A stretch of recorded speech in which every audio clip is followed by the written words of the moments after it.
अल्लाह ने एक ममता डाल के, मेल और फीमेल है ना दुनिया पे हर चीज़, यही तो है। एक ममता डाल के आप पीछे होकर बैठ गया, उसकी पूरी मखलूक पल रही है। क्या किया? ममता डाल दी।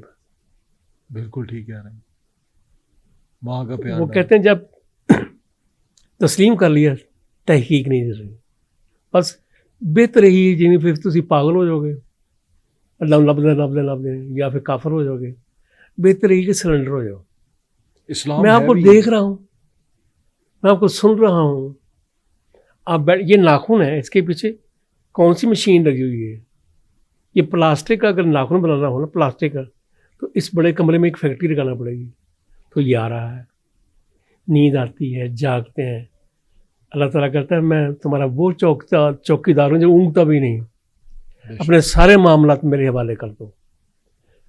अल्लाह तवक्कल, बस कुछ भी नहीं, कुछ भी नहीं है, बेफिक्र हो जाओ। फिर अल्लाह कहना फिर बेफिक्र हो जा,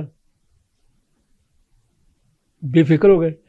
अच्छा, ज़िंदगी में जब आपकी मुखालफत शुरू हो जाए ना, अल्लाह को सजदा करो कि अल्लाह तूने मुझे तरक्की की राह पे डाल दिया है और वो सीढ़ी प्रोवाइड कर दी है जिस पे मैंने बुलंदी की तरफ जाना है। जब आपसे कोई ज़रूरतमंद आए मांगे, तो फिर भी अल्लाह का शुक्र अदा करें कि इस नेकी के लिए अल्लाह तूने मेरा इंतखाब किया है और इस काबिल किया है कि मैं इसकी मदद कर दूँ। बेशक, ये बड़ी अजीब गुंजना है, ये एक गुंजन ना खोलो, आप गुंजन से फंस जाओगे।